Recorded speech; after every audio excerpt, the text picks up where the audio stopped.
formed and end formed. In order to exist in any environment or condition, a being must have an instrument, a body or a nature, composed of the substances of that environment or condition.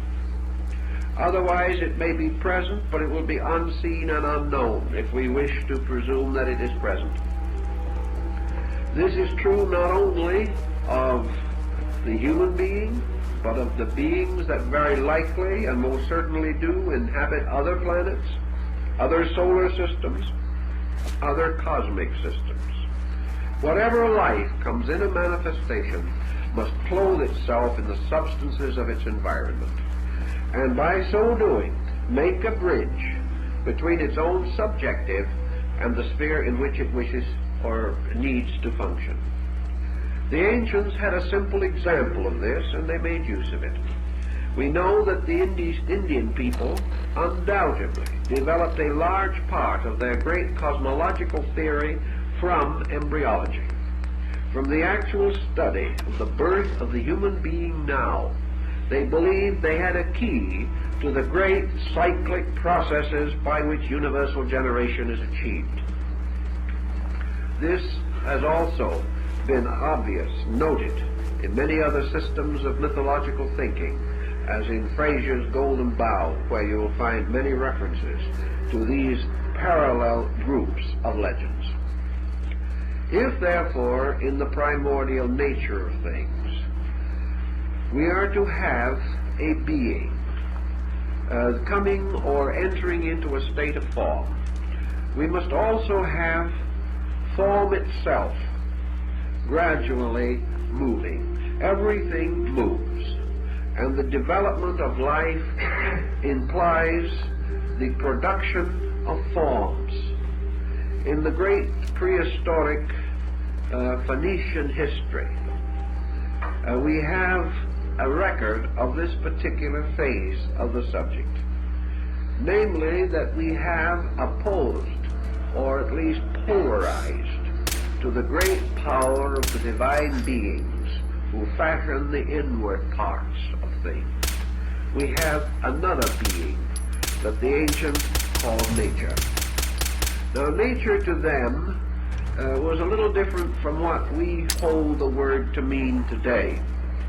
Nature was a little more geological in their thinking than in ours. To us, nature is a rather beautiful panorama of sunrises, sunsets, and daisy fields. That was not the way the ancient thought of it. Always ensouling everything, making everything to live, which is part of his ancient way. For him, nature was also a being. And if God was the father of all things, nature was the mother of all things. And everything that exists is a child of God and nature, a child of the primordial father-mother. Now, nature was constructing continuously strange and beautiful and wonderful shapes and devisements. Nature, therefore, was spontaneously generating forms. Nature was hard at work with this monocellular organism coming out of the primordial ooze. Nature is full of life of itself. This life is not different from the life of God. It is merely an aspect of it. It is merely the opposite pole. It is the obscured or privated life of deity, according to the ancient legends. And therefore nature was producing forms in which was a degree of life. This degree of life, as Anthropology points out, however, was a comparatively humble degree of life. A life that might correspond with the prenatal growth of the human being, in which nature itself, as in the womb of Meru in the Indic myths, is generating a form which at some time is to be quickened or to be made alive. Thus, the embryo was made in nature. The life was made by the gods. And these two coming together represented the quickening, or the union of these parts, so that by the breathing of the breath of life into the dust of the earth, God fashioned man. Now, the more we think about it, the more we can get scientific on this theme, because it opens a tremendous vista of possibilities by which a great many concepts otherwise meaningless can be reconciled and ordered. The only thing necessary to give validity to this concept is something that is causing considerable stress and strain in modern education, namely the possibility of assuming that the ages have been in some measure right, and that man is a living soul. This is the great bugaboo. This is the great unsolved mystery. If man is to be regarded as solely and totally the product of Mother Nature, with no help from a divine Father, then we cannot follow this hypothesis successfully.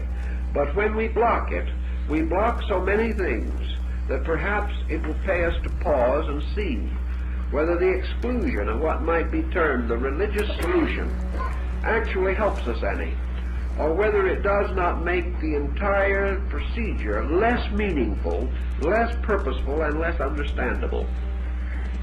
And always assuming that nature's ways are orderly, and that nature's ways are purposed, we have to begin to speculate as to what this order is and what these purposes might be.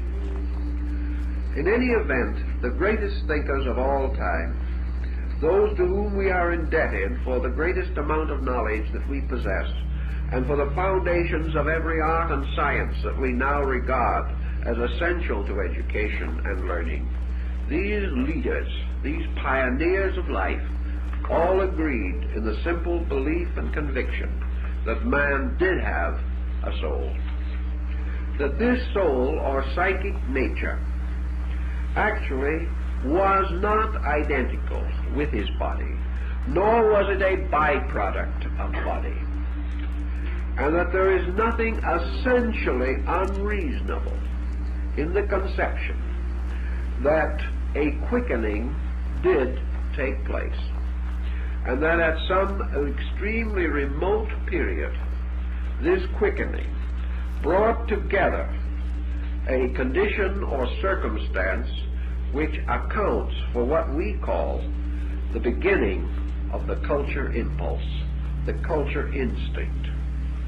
It is quite possible, as the ancients pointed out, that the form of man reached a comparative state of maturity before this culture instinct set in upon him and began to change him.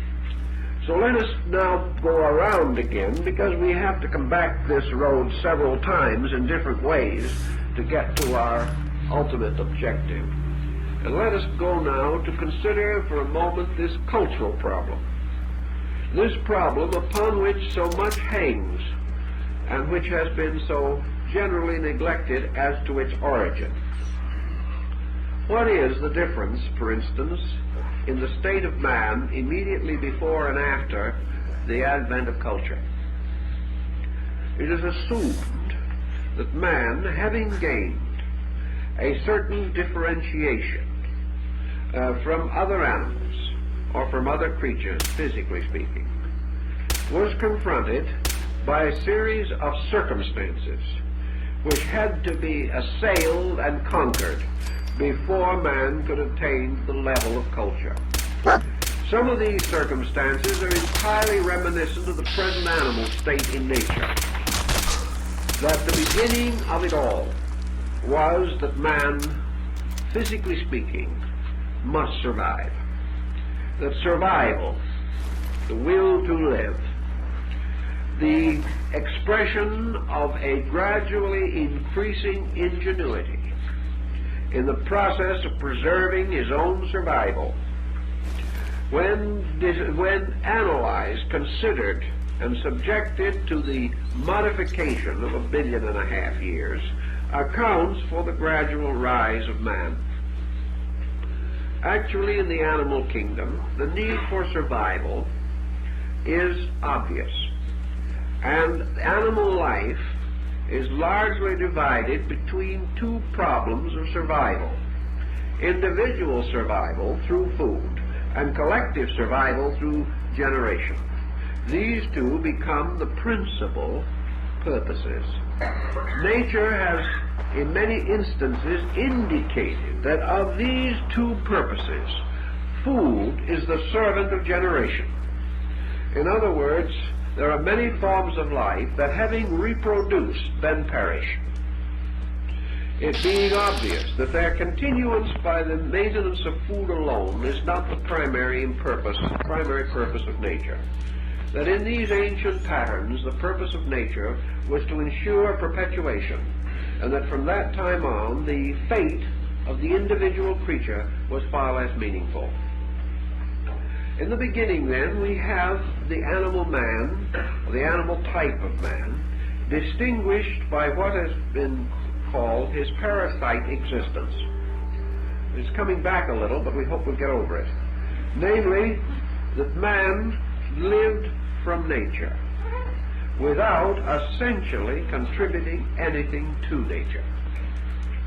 That man also lived merely by the continuous search for food. Therefore, by the continuous use of the available supplies of nature. This situation, going along, became an almost constant demand of time.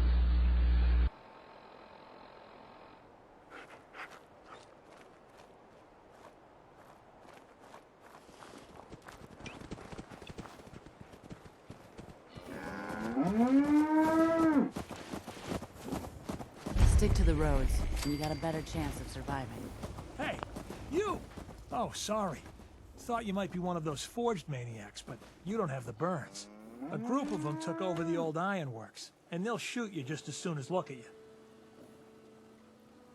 I'm with the Minutemen. Tell me what happened, and maybe I can help. Well, I'll be jiggered. Didn't really expect anybody to come. That bastard son of mine, Jake, snuck out in the middle of the night to join him. He grabbed my granddad's old sword. It's the closest thing I've got to an heirloom.